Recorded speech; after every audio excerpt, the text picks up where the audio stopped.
Okay, it's my great pleasure to introduce Michael Tobias tonight. Although many of you probably know him already, he wears many hats: council member, mayor pro tem, deputy, sheriff's deputy, husband, father, and more. His family has lived in Kyle for 3 generations. Yes. And he's represented District 6 on the Kyle City Council since February of 2020. He served on the City of Kyle Compensation Committee in 2019 as a TERS 2 commissioner and on various council task force during his tenure. He has 19 years experience in law enforcement with Travis County Sheriff's Department. During his career, he's earned many accolades. He was the 2003 class president of cadet class number 31.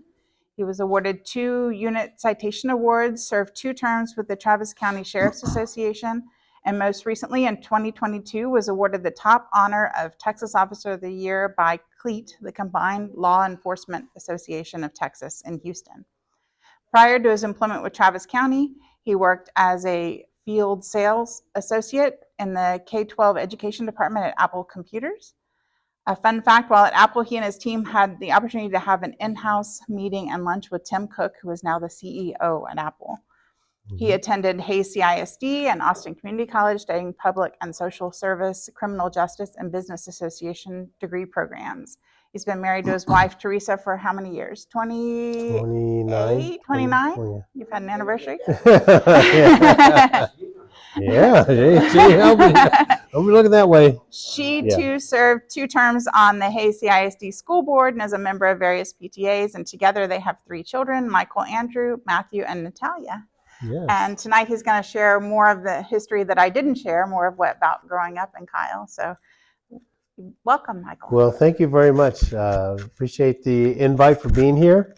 So, I know the topic is growing up in Kyle in remembrance and so forth. So let me give you a little nostalgia of what we used to kind of remember.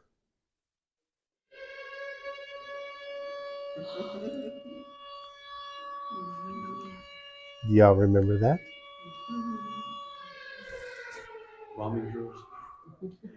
I thought I'd just throw that in there because for some of those that are here, y'all remember there used to be a horn that would go off at noon.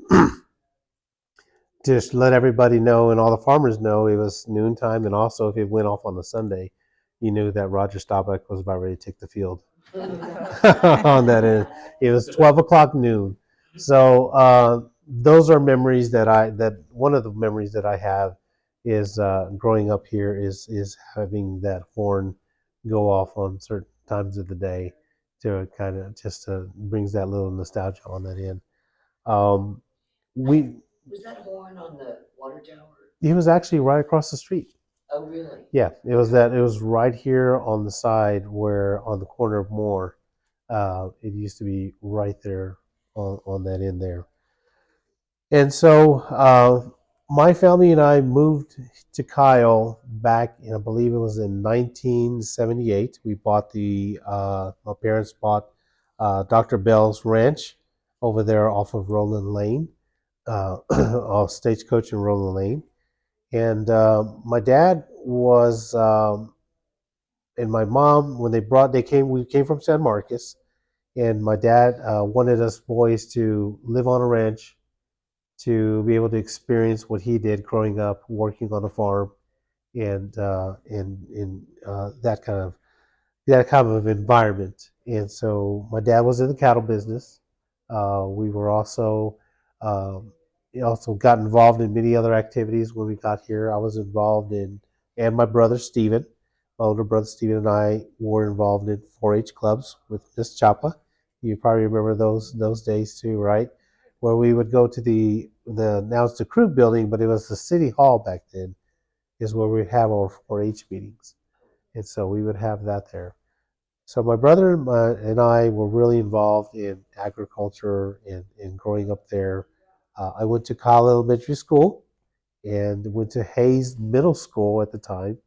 And then it was also Hayes High School, Jackson Hayes High School, where I graduated there in 1988. And so here's a photo of me. I'm sure some people have seen it before, right? Okay.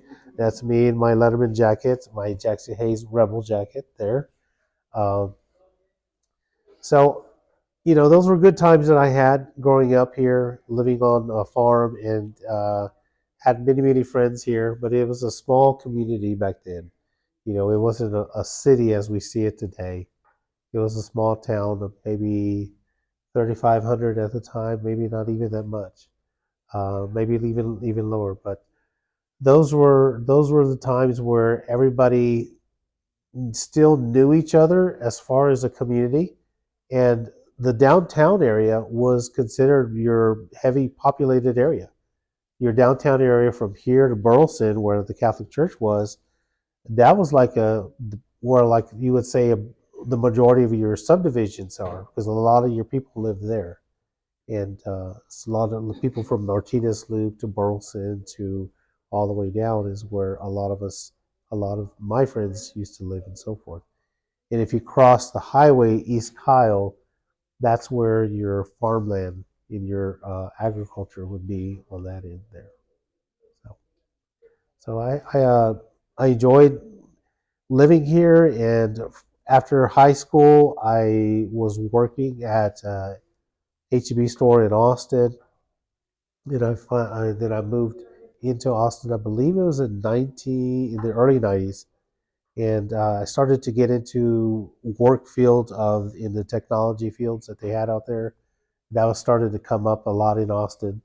So I started working with small little grassroots companies that were bringing people on board, including a place called Logistics, where I started off, where I worked as a contractor on the IBM site off of Breaker in Burnett. And I did that for a while, and then I jumped to another software company, for about 2 years there. And at that same time, I had a friend of mine who said, "Hey, you know, Steve Jobs came back to Apple, and they're starting to grow again." So then that's when I applied, and I got on with Apple back in 1998, and that's when I bought my first house, and I was living in Austin, and Michelangelo was born, and my son and Teresa and I were living there.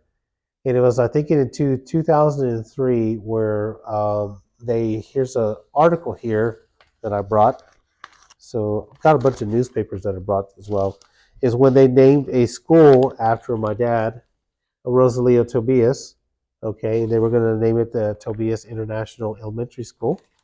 And so from there, my wife and I, Teresa, were wanting to make a decision to say, what are we going to do now? Because our son was going on 2-3 years old, and we made the decision to move back home. We made the decision to move back to Kyle, and so that way Michael could attend his grandpa's school. And so I one of the things that I remember the most was, since I had been away from Kyle for a couple of years now, there was a lot of changes that were going on. I started to notice, and this was like in 2003, 2004, our population started to increase. But one of the other things that I wanted to come back was also to put my roots back into the city that I grew up in. And I think what really did it for me once, what hit me, was there's a song called "My Town" from Montgomery Gentry, and it talked about this individual that came back to his original roots, came back to his hometown, and wanted to again lay roots down for his family. And remembers a lot of stuff that was going on throughout the song, and I kind of resonated with that. And so when I came back, I really felt like I was back home, you know. And so we've been here ever since. Yep. So you brought some other pictures and Yes. things. You want to tell us about some of those? Okay. So here's a photograph of me when I was little, and I think this was when I was living in San Marcos at the time before we moved to Kyle. So how old were you when you moved to Kyle? I was about 9 to 10 years old, I believe. Okay. Yep. And do you have any teachers that you remember in Kyle in particular? Yes, I do, and that brings up a good subject on that end.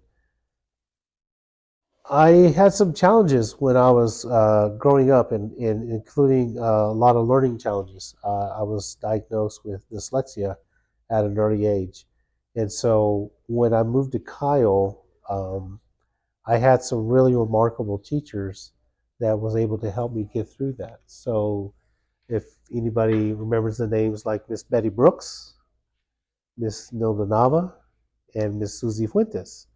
Okay, those were individual. Miss Susie Fuentes was my reading coach. She was my reading teacher. She taught me how to read. She taught me how to get some of the words out that I was always having a hard time getting out. So she was one of my reading teachers that I had, and was very, very special and very dear to me that I had her as my reading teacher. And so when I went to Kyle Elementary School, I had people like her, and then when it got into the middle school, I also went to Hayes Middle School, and that's where Mr. Chapo was there. And he was a very strong father figure to a lot of us boys, especially a lot of us Hispanic boys, um, because he was really, really strict with us, but he was very firm, but he was also very respectful in that sense. Um, I said this at his resolution at one time when we were recognizing him. Me and this young man, me and this little boy got into a scuffle once in the hallway, and we ended up going to the principal's office. And I was scared out of my wits because my parents already knew who Mr. Chappell was, but just that was a time when you went to the principal's office, you were scared. I mean, you're like, oh my gosh, just in, it's doomsday in a sense, right?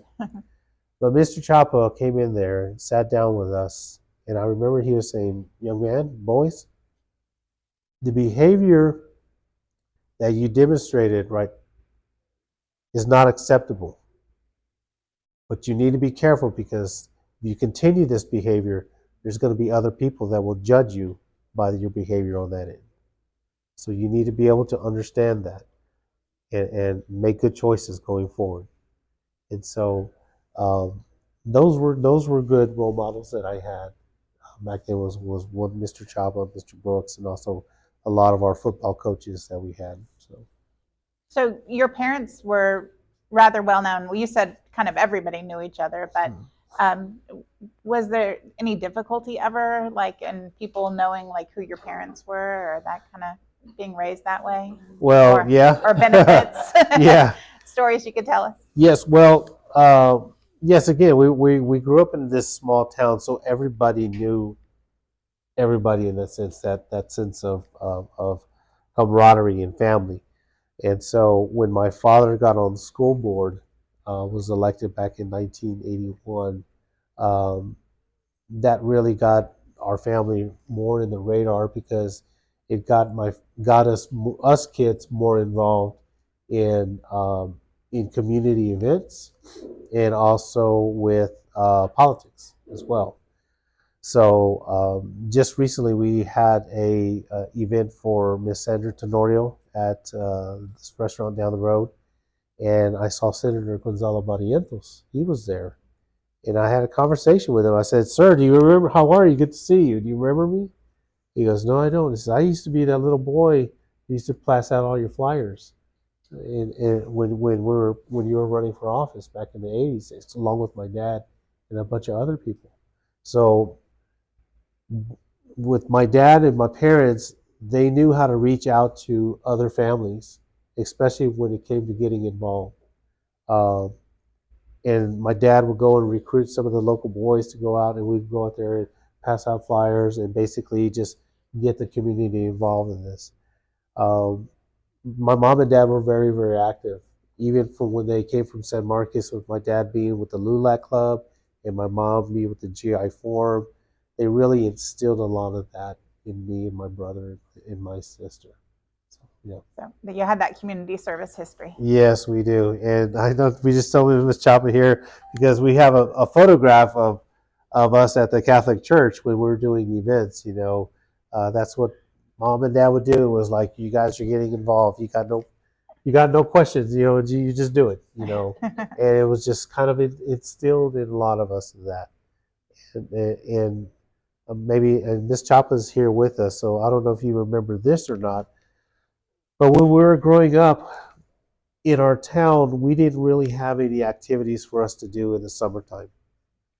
We didn't have any of that stuff. Yeah, and that's all we did, right? So I remember it was one of our teachers, Miss Dilda Nava, that said, you know what, we're going to get these kids something for our school, for our kids, our neighborhood. So she went out and contacted Sam and the Tenorio grocery store, Sam and Blas, and got donations of fruit and Kool-Aid. And then she got with the custodian who was helping out with the school at the time, said, could you open the gym between 8 to 12? And it got to be like, okay, well, who's going to watch, what are you planning on doing? And I remember Ms. Nava, Ms. Chapa, my mom, my mother, and a bunch of other parents said, we're going to do something for our kids. And they opened up the gym. They got the fresh fruit from the Tenorios, and we were able to have our first ever summer camp.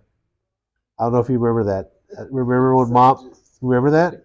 When my mom got Veronica and Cynthia and everybody to be, coordinators for the kids, and we just invited all the neighborhood kids to the elementary school for that whole week, just so that way they could have something.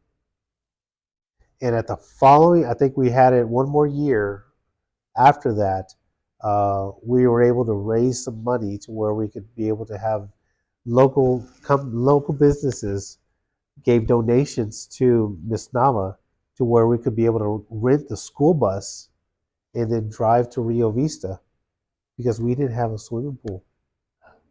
We would either go to 5 Mile Dam, which was very dangerous, or we would just be in our front yard to do that. So those are just small things that I do remember about how my mom and dad got involved in a lot of activities and how people begin to know my parents and so forth. It's because of that. What's that picture there? This picture right here, Yes. this one right here is a photo of me showing my swine animal, my hog. I was involved in 4-H club and FFA, and that was one of the things that really instilled in me about commitment. That was commitment because not only did I had to go to school, but I had an animal that I had to take care of at night, make sure he was fed and watered and all that. I also had a job at Kroger's that I would have to go to after I was done with all these chores, and then also had homework. And I was also on the football team.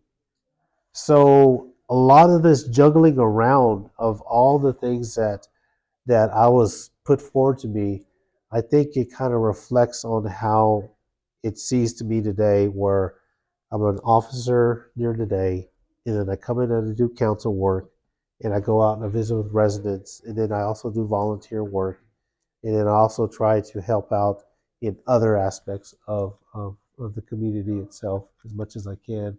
And of course, take care of, have Your to do family. chores at home, and I'm married and I got kids. They're involved with stuff. And so I think a lot of that was the seed that planted for me on that. Well, I'm glad your parents got you ready for all that. Yeah, I think that's what it was. Yes. Yes. What are some of the others you have there? Okay, yeah, these are the same ones. These are again from when we were involved in the St. Anthony's Catholic Church, when we would do the DC SACE events and so forth on this end. And those are just photos of me there. One of the things that I have here, I don't know if you can see it or not, but this is a photo of my brother and I at Adolph Hill's farm, where my grandfather used to work as a dairy, but that was my grandparents' house. So if you may not be able to see it with the camera, but in the very, very background, you see the water tower.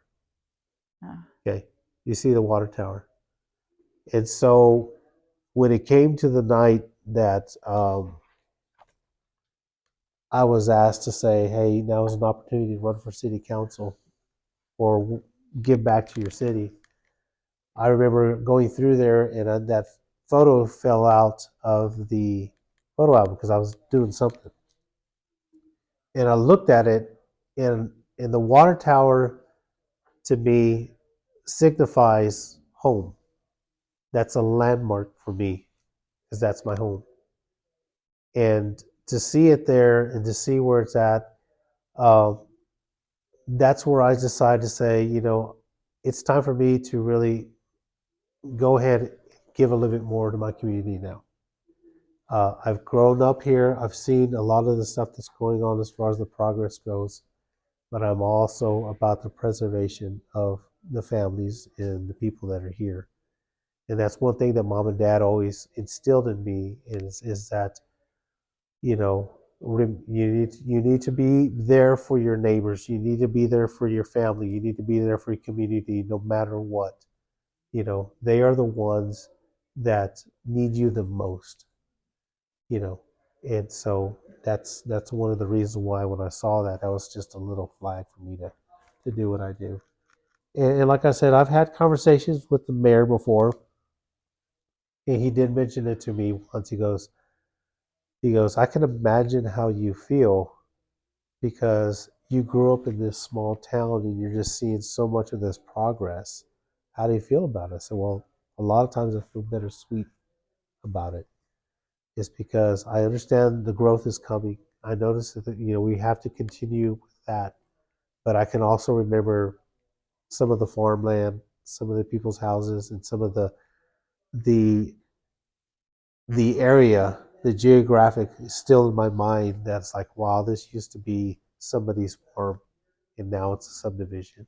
And now this place over here, like I could go across, look at that photo, and where you have all this development is. So it is kind of hard for me at times, but at the same time, I'm very proud of the service that I've been doing for the community because I know I have to keep it going for the next generation of families that are coming. Right. Yeah. You mentioned Adolph Hill. I was thinking about the fact that when the city first took over the water, he was city secretary at that time. His name is on that cornerstone that's over there. Wow. I thought that was interesting that land, I believe, where Public Works is now, was where his ranch was. Yep. Yeah. Okay. So But it was much larger too. Yeah, that's part it was of it. much larger. Right. Yes. Yeah. I just thought that was an interesting that marker has his name on it, and it's over there where his Yes. land used to be. Little bitty stretch of road hill. Yeah. Hill Street. Yes. Yeah, Hill Street. Right. And so you were also brought this wonderful trophy and pictures about Kyle King. I don't know. Tell us. Okay. So besides all the history of me and growing up here, what I also wanted to share with everybody was a lot of some of the old newspaper clippings that I've collected through the years to kind of show the history of our city. Also including like an article where they recognized my father, who was it was the 50th year anniversary of his accident, and what he's done for the community and his school. But another thing that I wanted to share everybody was we just recently had our Founders Day parade and we had market days. Well, years and years ago, we had something called Fair on the Square. And that was a time where it was like a once a year deal where everybody would come in, and it was like your market days at the time. But it was just huge where we had all these vendors there from community events and so forth. We would have a parade and would go there. So what we have behind us is the trophy that was given to the winner of the King of Kyle. Okay, so that was when the city really had it was basically raising funds for the opportunity for the first of all for the public library to get some books or something like that for their summer program. So what they would do is they would sell tickets. The most persons or the most child or the kid that would sell the most tickets would eventually win the prize. Well, it turned out to be such a huge event that everybody got on board. Even local businesses were just competing with each other just to get, whoever it was that was going to be, And so this trophy right here was in 2005, where my son Michael Andrew, he won the first ever King of Kyle, or the King of the Fair, and then it was another young lady named Alyssa Aguilar who won the Queen of the fair. So it was just an exciting way for everybody to get involved and get the kids involved in way as well. So the last thing that we have is um, it got so big and so popular that they changed it to Mr. Kyle and Mrs. Kyle, Miss Teen Kyle. And those individuals, those girls, when they won, they would be ambassadors to the city. So like if they had the crown, they would, like if there was a grand opening for a new business or whatever, they would be there to take the photo ops and so forth like that. They would also help out with community events like at the library and during Christmas time or whatever it is. And so it's really neat to have it. And so here's the photograph of my son when he won Mr. Kyle, right? Well, unfortunately, after that year, they no longer had the pageant. So technically, in a way, he is still reigning Mr. Kyle for over 13 years now. But it was a good time. It was a fun time for the communities to come together and to showcase a pageant like this, and it was just so exciting. I mean, it's such an exciting time. When I bring that up to people who have been here for years, they remember that. They remember that nostalgia. They're like, oh, that was such a great, great time. And so hopefully one day we might bring something like that. What year was that? This one was in 2008.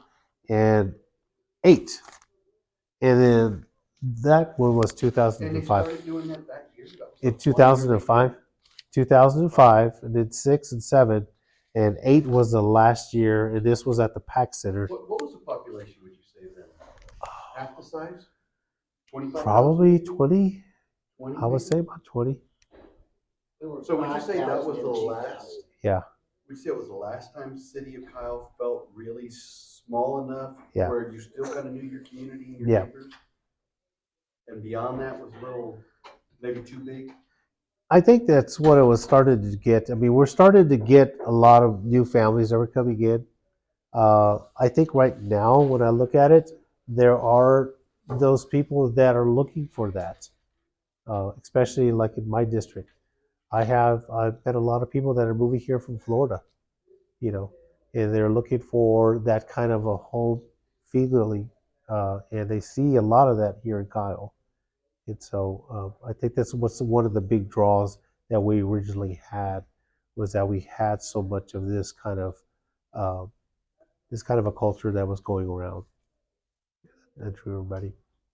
So even before there was a King of Kyle, there was always a big festival around the time of Founders Day, Yeah, a big the Founders Day. parade. Yes. And my understanding is Mhm. probably like always. Yep. Always. Yeah. There's always the Founders Day parade. It always brought a lot of the people out. Just unfortunately during the COVID pandemic is when it all kind of slowed down, and it stopped for that time, but it started to pick back up again. I think a lot of people are getting out more. It's post pandemic, as they say, even though it's still going around.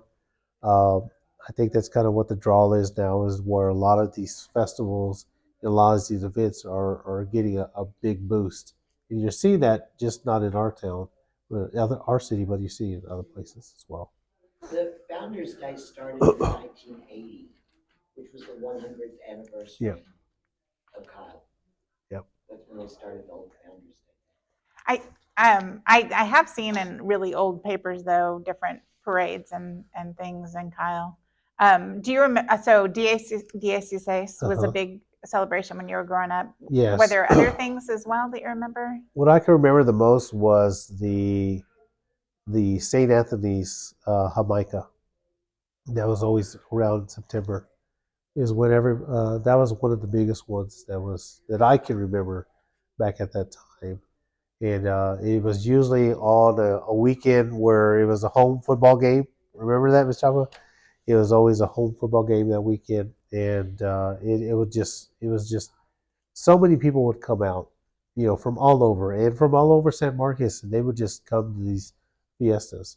I can't remember the time when it used to be over there at Fiesta Gardens right by the highway, uh, but that's I think where my mom said that they used to have it right. That was the original Fiesta grounds, was right up there by the highway. I just can't remember going out there at that time. It wasn't St. Anthony's. It was the Mendes. The Mendes. The Mendes family had that, and they would give a booth for the St. Anthony's. Oh, And then okay. it changed. And then it changed. We had a priest that came and wondered, we have so much property over here, and yet that money is not going to the church. It's going to the Mendes family. And so that's when he changed it to St. Anthony's. Oh, okay. Okay. Well, we just finished Hispanic Heritage Month, and so I would be remiss if I don't ask you a little bit about how you feel, Excuse me. what your experience has been like being Hispanic in Kyle. If you want to talk any more about that. Okay. Excuse me, I got a cough. Uh, The allergies been getting really bad for me. Did I see some challenges? Not as much as right off the bat, but in due time, I do see a lot of things that that happened in our city, in our town.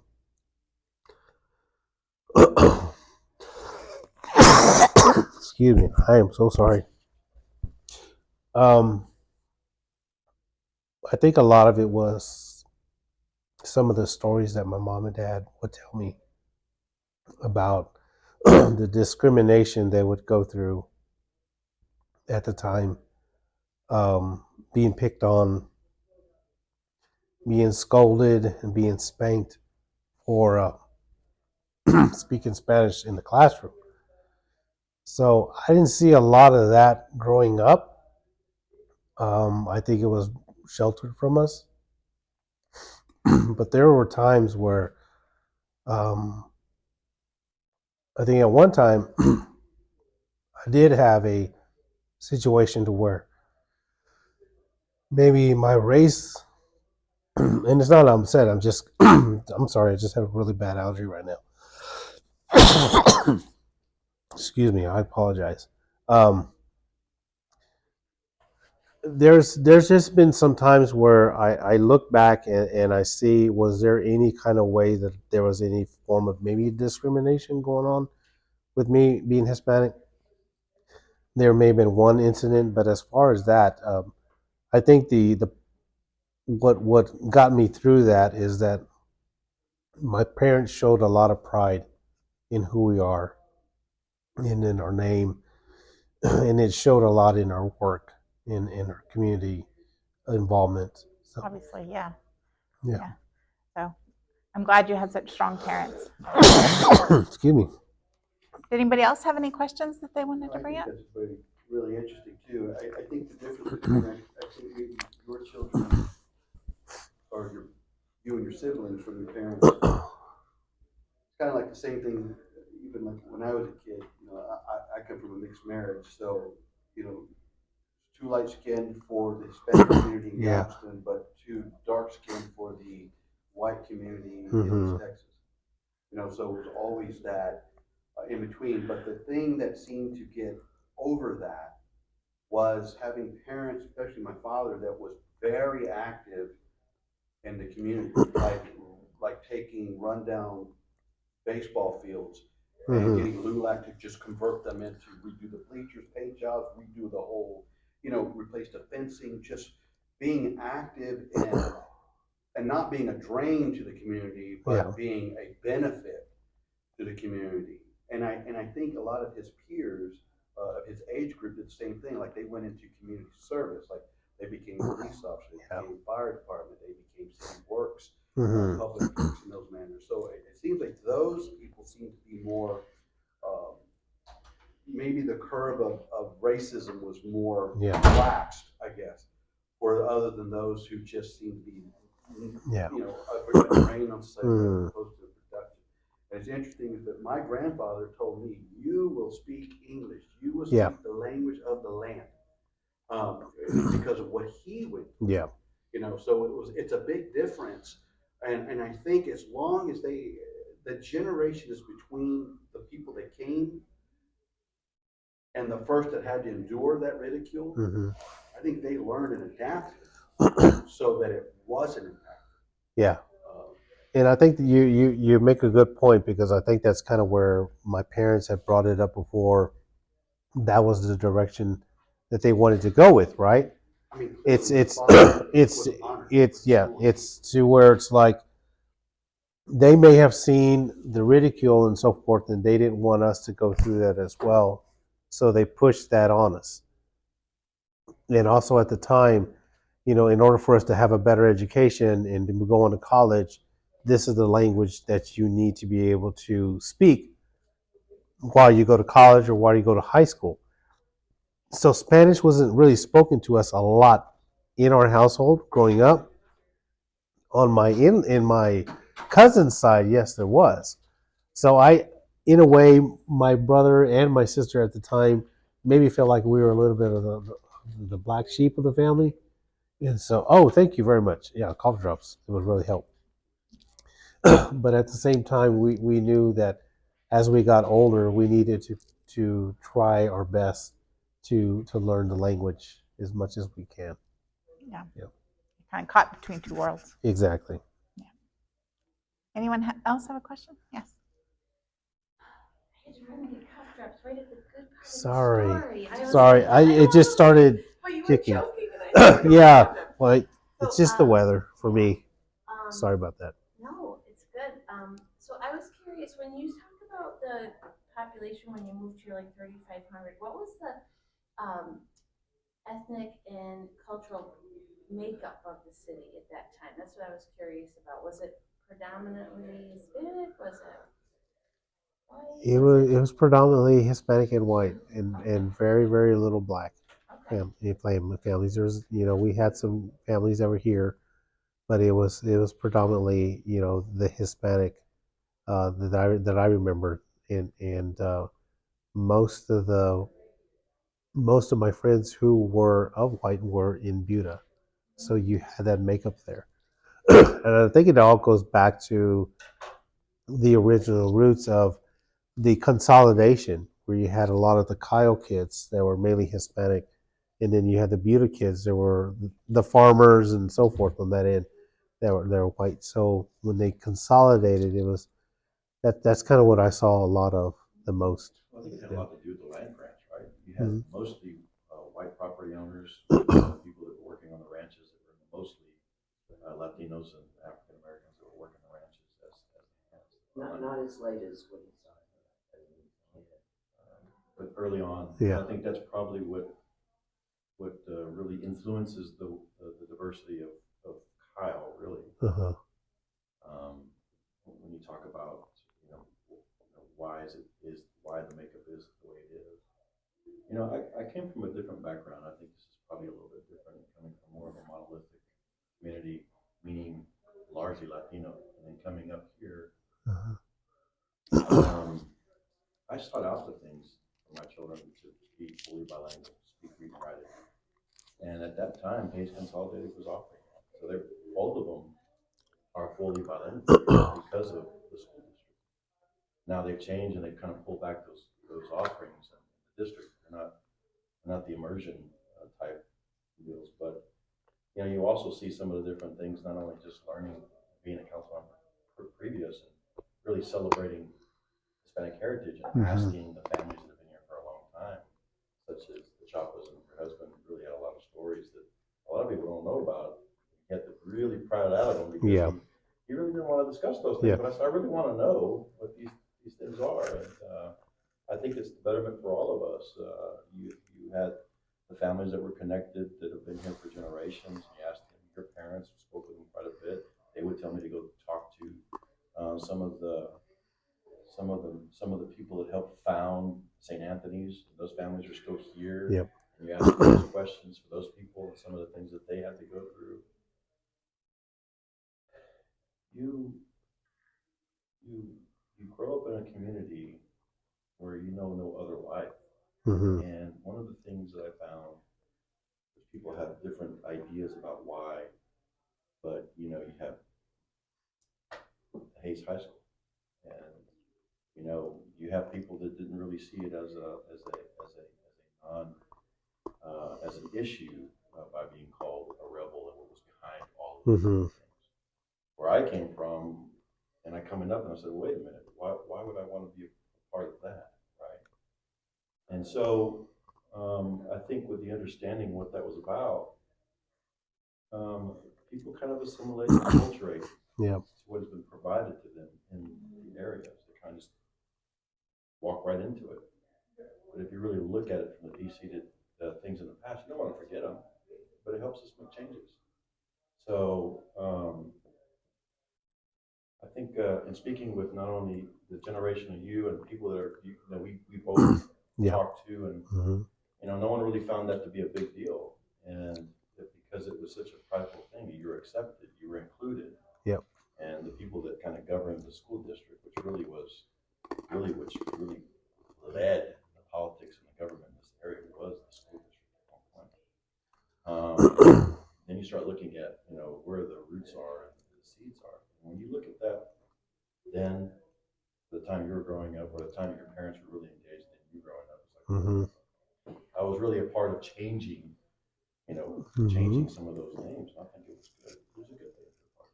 You were here during the Confederate flag stuff, weren't you? I was in the beginning portion. In the beginning. I've been Teresa here was. since Maybe you could talk a little about getting rid of the Confederate flag at Hayes High School, because I know your wife Teresa- was on the Teresa. school board at Mhm. that time, as was Willie Tenorio, and it was an extremely drawn-out fight, and the final vote was extremely close. to Yes, get rid yes. of it. Did you have them too? Yeah. Well, Okay. I was planning on Yeah. asking you, what was your opinion of the flag, the song, the mascot, everything when you went to Hayes? Mm-hmm. Like whenever you were there. I think, and it goes back to, thanks for the cough drops, really helped. To what Alex was saying, when it was already like in there to where it was like normalized in a sense. You know, you just went with it. You know, I think when I first moved here from San Marcos, and then they had the Confederate flag, and they had the Dixie song and all that stuff. I was only like a 10-year-old kid. Well, what was on TV at the time on Friday nights? Dukes of Hazzard. Dukes of Hazzards.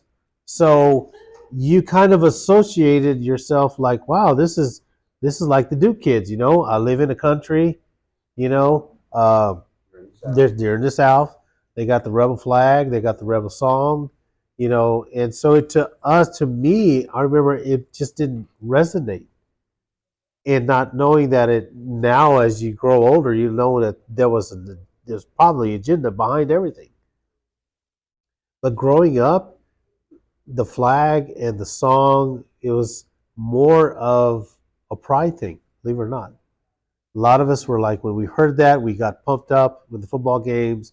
It was just so normalized then. Uh, to me, it really didn't bother me. Honestly, it never did. Because I remember when my dad was on school board and they were going through all of that stuff, Lila, my dad sat my brother and I down and says, how do you feel about this, kids? I mean, because that's how the conversations would be with my parents. If they wanted, I'm sure like you really want her opinion for your generation, you would sit down with her and say, tell me how you feel about all the stuff that you got going on with what's going on in Austin with maybe whatever the issues they have. And my dad sat down. And I told him, I said, Dad, I really don't see anything wrong with it. I mean, it's just, that's what we did. We just went out and we heard the song and that was it. So going back to your question there, Teresa was involved with it because the dynamics was changing. The culture was changing. There was another generation saying, hey, look, we don't accept this type of stuff because there's bad history behind it, right? So, and that leads up to the the big dilemma that we had with the road change. I could hit on that if you like. Like Alex had said, our school district at the time, or at the same, was very controversial. Okay, you had the Dixie song, you had the rebel flag, you had the mascot, and for this area, you had Rebel Drive, and that was a signal of the Hispanic kids that were from here that were finally going to be consolidated with the Buda kids, and that was the road that would take you to the school. So it's just that kind of a mindset. Well, when they started to go through the process of getting rid of the rebel flag, I think that was the first thing they did, and that was when I believe Mr. Hinosa was around, or right around my sister, like in 80, 90, 96 or 97, around that time. Had to be around the late 1990s. Yeah, so it was around that time. So it started that uproar about taking the flag away and so forth. And to me, again, it took several attempts, but it finally got done. Yeah. And to me, I was like, well, that's the way it's going to go. It's going to go. And it still didn't hit me yet, even though I was in my mid 30s or whatever it was. But I did started to see that there was some changes that was going on. And again, this was before your generation of social media, right? Where everything was out. So it's all just kind of like, well, we're changing the flag, where we got rid of the flag. And then it started to get to where when my wife got on school board, where it was like, okay, the Dixie song is starting to show some racial tensions and so forth on that, because we are a growing, diverse community. We're getting a lot more people from all over the world just moving to our area. And it's not becoming acceptable. It's just that change. So when my wife was on school board, that's when that came about. And it was a big uproar, because it's like, okay, you're taking away our heritage, our history, and so forth. But at the same time, it's moving forward. So I can't really speak for her, but I know that she did have a really, really hard time with that. And a lot of criticism on her end she got. But it was able to go through, and they got rid of the song. And they just said, okay, we're going to change it. Now let's fast forward, or rewind to 2020, when they said, okay, we're going to look at changing the mascot. Okay, so that started up again, and then it came again with the road. So the situation with the road was, I think for a lot of people, when the vote was changed to go with what it did, I think for the Hispanic community, it was an insult on that end. But at the same time, there was the people who were really trying to support it or didn't really have a say. But it all worked out to where now we have Veterans Drive. But I think from all of that, those were the four controversy steps that came through: was the flag, the song, the mascot, and then the road. And so through time, it's been healed. But I think now moving forward, I think a lot of people were finally understanding that we are such a very diverse community, and we have to embrace it, including the Hispanic community. And that is one of the reasons why I wanted to bring forth the pop-up museum, because it's like we need to showcase the Hispanic community and the people that were here, and show their stories and show their history, because they did make a big impact and so forth. So as the librarian, stories to me are the that sort of cure for what ails us. Yeah. And I feel like sharing stories is so important. And I just wonder what your thoughts are on how the library, as part of the city, can continue to help bridge differences with storytelling and these types of things. Because to me, it's so people feeling like their stories aren't lost.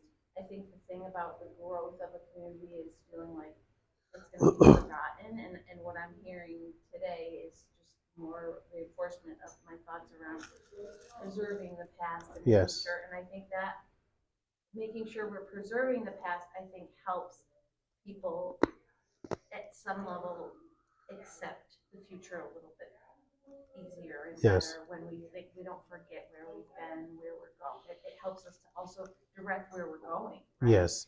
So that's something that I feel like is important to me as the director here at the library, is thinking about ways that stories, people's stories of Kyle can continue to be relevant and important and not forgotten.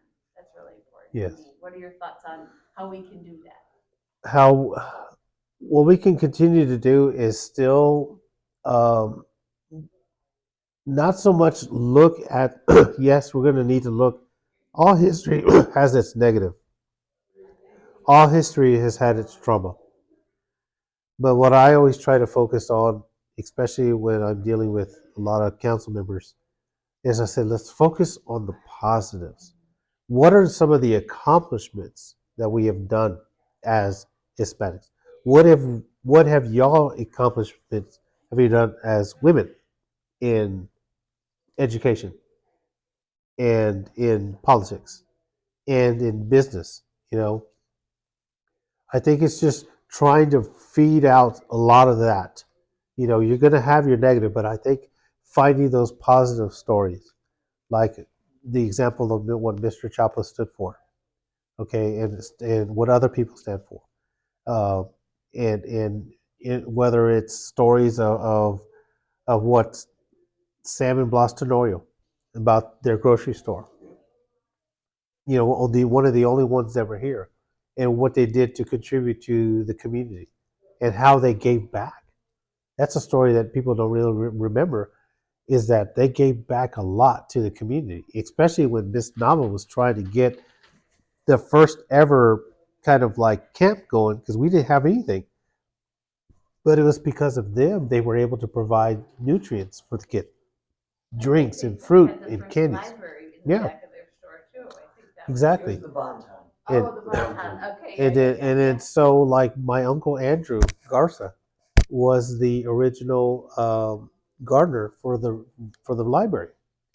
He used to be the one that used to clean up and do all that. And sometimes I don't think at one time he didn't get a check, but he did it anyway. It's just that's his way was giving back. So I think if we build on that, we can also build on some of the newer stories that for the younger kid, for the younger generation to build on.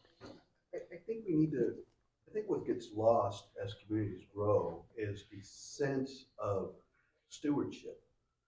When it's small, everybody has to have a stake in it. Yeah. If you want your house to survive, if you want supplies, if you want food, if you want market, if you want the farm, if you want doctors, if you don't want disease, everybody in a small community has to be invested in it. I Yes. think as the community grows, well, that gets handed off to other people. Oh, look, Yeah. we've got a doctor's office now. Great. Now we have a doctor. We'll put them up in a house. Oh, now there's two doctors, and so on and so on. So now I don't necessarily need that. I can just maybe contribute resources or no resources at all. They're self-sustaining. A grocery store. I mean, how successful would that summer camp have been if the Tenorios were not willing to give fresh fruit and whatever? It would have been. Would it have stopped right then, or would the parents have just made do anyway? But the grocery store, there are very few things that are anchors of an early town. One, it's a store. Yeah. You got to have a supply store. Yeah. A rail The or general store back in the old days. A water back in the horse and tower. carriage You want to day. have water when it ain't raining. You need water. So all that goes into play, and I think as we move on, as we expand it, and it's I think it's easier to accept at a slower growth rate because you notice these things are lacking. Oh, we need to have another community store over on this part of town now, or we need a Villalobos needs to open another oil change store over there, or whatever. Whatever meets the needs and the future needs of the community. And then people generally want to go in. You mentioned the guy maybe to get paid one time. It didn't matter because he's doing it because it needs to be done. The check is just, hey, that's the incentive to keep me doing it in bad weather. you Yeah. know, but getting it done, it's just a sense of community that Yeah. if we don't, who will, right? Yeah. I think we lose that, and I think that's what's so important when you have a history of the importance of just not only just these, Mhm. you know, it's great that we can say, hey, look, our Latin heritage or our Mhm. Anglo heritage or our Black heritage Yeah. or whatever it is did this, and that moved us along. That's great, but when What do that we baton build? got passed, did it get passed? Did it get dropped? You know, Yeah. did someone did we sell it off to a third party vendor to provide that Yeah. space now? I mean, Yeah. whatever the idea Yeah. is that once we start removing our community out of the community provided services, well, then we've lost our community because now we're just corporate. We're just Yeah. consumers. I think with that too is to encourage programs, encourage your programs, and I think the library is doing a great job on that. And it's also awareness and acceptance, like Absolutely. autism awareness. You guys Having are doing discussions, that. having discourse, bringing it forward, being visible, and those are the good things about having. We talk about various different topic issues where you have good discussions and bring out discourse. And talk about the issues and what we're doing going forward. But that's what builds agency for people to keep that culture and the identity of the town. Is we have to have these types of discussions, and they shouldn't be Yeah. placated any other way. They should continue. They should have hard discussions. Hard. The the hard truths got to Because come out. sometimes you go forward, you still got to come back a little bit, then you go forward again, you Yeah. come back a little bit. But that's what really keeps our culture here, the identity of Kyle and why we're here. And I think that's what invites young ones to come around and say, Yeah. You haven't lived here, how long? I lived in the area since the mid-'80s. Oh, really? Yes, I ma'am. didn't realize. What do you think the identity of Kyle is? Well, when I grew up, it was largely Latino. It was called Little Mexico. And I never heard that. yeah, I have many times. And From who? from community members. Did you ever hear that? No, I didn't hear it, but when I came here to Kyle, I'm from Houston, and the neighborhood that we had was all Hispanic. And so from Houston and growing up, going to school, working in the city, and it was when I started working for the telephone company, the majority was white. And so my husband got a job in Job Corps. Well, at that time we weren't married, but when we moved there, then that was a big challenge for me to be a mixture Mhm. of Black, white, and Hispanics. Oh, And that all in was one. all in Yeah. one. And so for me, as And- old as I was, that was something, it was a learning experience. And that was in San Marcos? In San Marcos. So we're good. When I came to Kyle, I felt like home. This Yep. is my neighborhood that I had in Houston, where the neighborhood, because the only white people in my neighborhood were some of the teachers. Yep. Very few. I only had 2 Hispanic teachers. And so when I came to Kyle, I felt this is home because I felt Yeah. like my neighborhood. And that's Yeah. where I learned to. So we Yeah, had what a she- Hispanic Heritage celebration here Mhm. a couple weeks ago, and what was really so awesome was just for me as a library person, I feel like the library, their book should be like a window and a mirror. So you see a window into another world that isn't yours, and then a mirror you see yourself. Yes. And it was so wonderful to see so many people from the Hispanic community celebrating and seeing their own culture on display and recognized. It was really, really beautiful. And, Yes. and I think it was more of a mirror experience because it was, I would say, predominantly Hispanic culture. From a perspective of as a white person, I was a little bit disappointed that there weren't more white people exposing their families to the rich, beautiful Hispanic culture. But that just also was sort of like, oh, it's good that was Yeah. that experience for Hispanic people. But I also, as a parent of white children, I often spent a lot of time bringing my kids to things to expose them Yeah. to other cultures. So I was a little bit disappointed there weren't more white families there, but But that's how you build. Yeah. That's how you Yeah, build from there. yeah. You have a question? Yeah, this is kind of a change of tune. Also, I'm looking at is there still time? As, Okay. as long as people want to stay. This is just your personal opinion, but when do you think Kyle has been like the most lucrative place to live? Like based on anything, like businesses that were here, the population size, like the community. What's the most when The most lucrative time. Like when was the best time to live in Kyle? Throughout your whole When was Kyle at its peak, Yeah, just see like in your opinion? I think it all has to do with the personal perspective of it. You know, I could probably say from a lot of people that I'm hearing from, and again, I'm going by because right now, of course, we have the businesses and everything like that. But what's the downfall? You got traffic, it's expensive, and the cost of living, and things like that, right? But also, I think some of us feel like maybe back 15, 20 years ago, because I think we that the nostalgia of having the people that we knew that are still there, the farmlands that we had, uh, the time where you could be able to just to go up to get a some gas at the one gas station and everybody knew each other. I think that's what, if there's something that I miss the most, is that. But as far as the most lucrative time, I think as far as for everybody else, I think right now would be for them because of all the businesses that are here in housing and so forth. But for me, I think I always look back, and I think we all do in time, and maybe one day you will. You look back and say, I remember a time when we only had one place to go eat at. Dairy Queen was the only restaurant in town. I remember when they It put was paradise. there's also Fonzie's. Yeah. Okay, so it's just like the remembering a time like when we had a place called Chicken Willie's where we'd be able to go, and then we got the holiday movie place.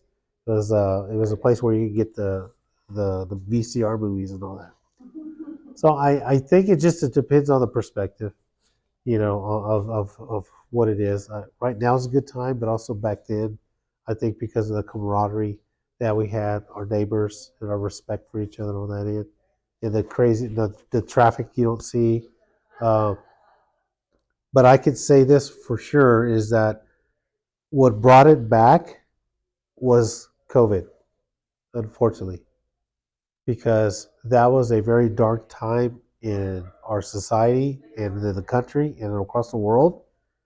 But I can remember going on Facebook and seeing the helping each other, helping neighbor, and people were like saying, my baby needs formula. I can't get to the store, and they're all out. And you had neighbors that were coming from across town in Buda saying, "Oh, don't worry, I got it for you." It was that kind of camaraderie. So as much as we live in a very fast-paced life and we were very busy, just knowing that our people came together during that time, it kind of brought it back to where it was like it was 25, 30 years ago. Can you imagine, or not imagine, do you remember any other like big disaster, like catastrophe or anything where y'all had to like come together as a community and help each other out, like as a big community-wide thing?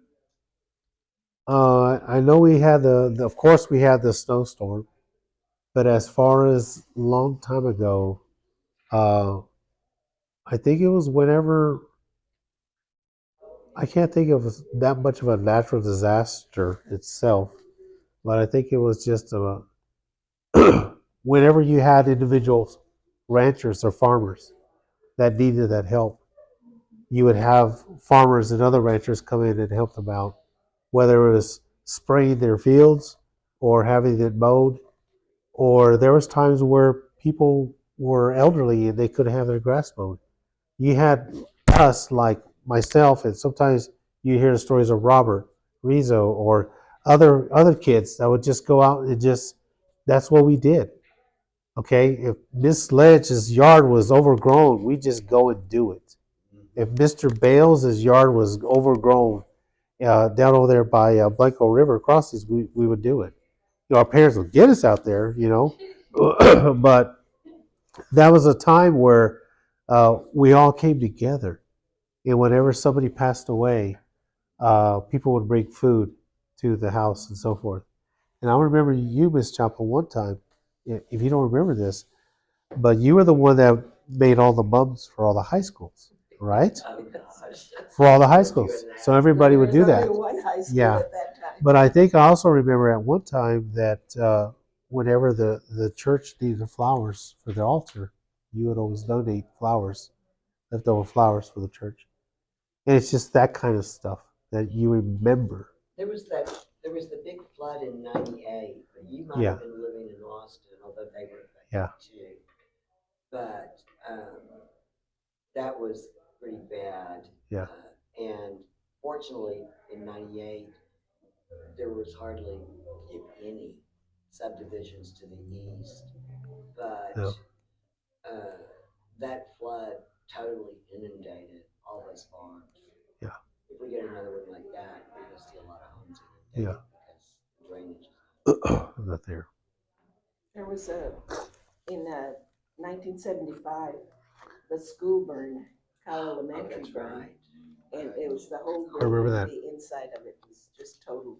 I remember that. The Hear about that. the stone outside was just perfect. And so it took a lot of volunteers to go in there in order to get it finished for Yeah. school to start in September.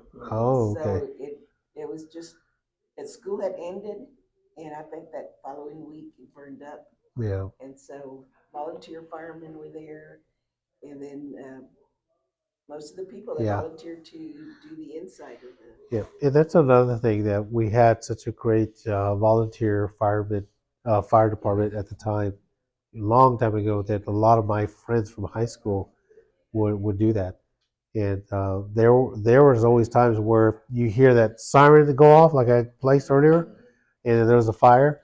You would have local kids or teenagers that had trucks. They would just throw in a bunch of water hoses and they'd take off. And they'd meet over here and they would get dispatched wherever it was. Because there was a lot of grass fires back then in green pastures. Well, thank you. I'm hopeful that we can make tomorrow the peak, Yes. right? By remembering some of these things and figuring out ways to make it more that community where we're all chipping in for each other. Yep. And we have the other benefits that we have right now. Yes. But I thank you so much for sharing your story Thank tonight you. and for carrying forward your parents' legacy, Thank you very and, much. Appreciate it. passing that on to your kids, I'm sure, as well. Oh, yes. So, We're keeping so them we busy. have that good future to look forward to from if we Yes. all do that. So thank you. Well, thank you. Appreciate it. Thank you.